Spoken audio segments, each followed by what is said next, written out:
Ay mga guys, isang magandang araw sa inyo lahat. Ito, nandito kami sa farm.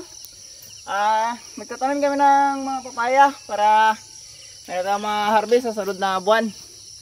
Shout out sa inyong lahat, sa mga viewers namin dyan, sa mga patuloy na sumusuporta at tumatangkilik ng aming video.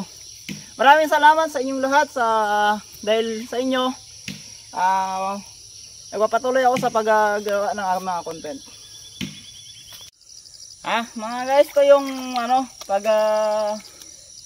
tatanim namin ng papaya. Ang ginagawa namin ay nilagyan namin ng kanal upang hindi siya hindi mabulok yung puno ng papaya at hindi maistakan ng tubig.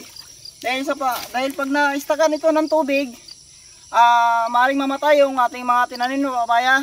Nakikita nyo naman, may mga kanal, may mga pagitan yung ating mga ginawang plat para sa papaya upang yung tubig dito lang sa gitna, hindi magpunta sa puno ng papaya, para naman sa yung ating mga papaya hindi masayang at hindi tayo manghinayang sa ating pagpapagod na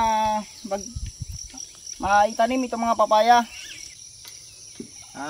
Guys, ito na yung mga papaya na mga 3 buwan na natin na itanim nito. Ang papaya na ito ay Red Lady na variety ng papaya. Bakit magaganda itong mga papaya mo, Mark? Ano bang sikreto mo bakit gumanda ito ang papaya mo?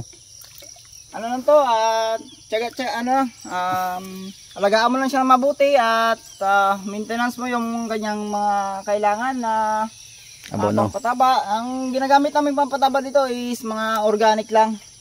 Hindi namin ginagamitan ng mga chemical dahil maganda naman yung lupa.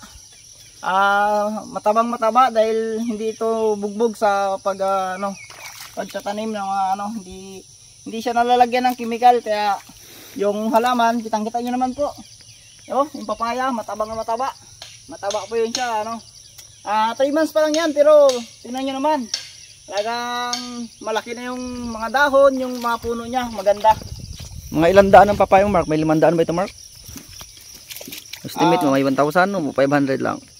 Siguro, estimate ko mga 500. Mga 500 na pakapuno na siguro ito, yung naitanim natin na papaya. Ilang buwan na lang ito, magabulaklak na to.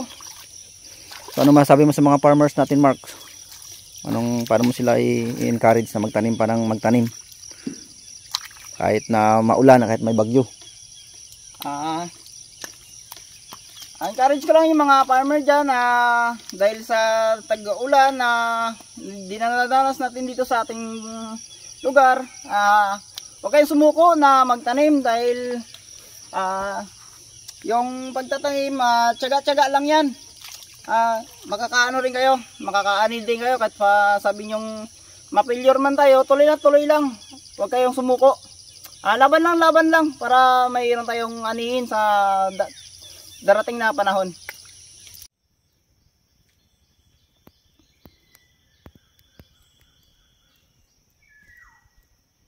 So ayan mga kaibigan, si Mark Valenzuela sa kanyang pagkakanal ng papaya para hindi mabaha.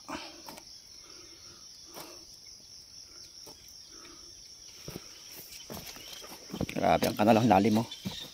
Yun yan, iba talaga si Mark. Talagang pinapasyan pa siya ng butterfly. Mark, kaway-kaway naman dyan, Mark. Yan ang magkasakang masipag. Farm in Whitey Farm. See life in Whitey Farm ka, Mark? Ano mo? Yung channel mo? Fish Hunter and Whitey Farm. Supportahan po natin ang channel ni Mark. Fish Hunter and Whitey Farm. Ayan mga kaibigan, simula na naman ang pagkakanal si Mark Valenzuela. Ang mga sekreto niya para hindi malubog sa baha yung papaya. Makabili na siya ng barko kung swertihin yung papaya niya.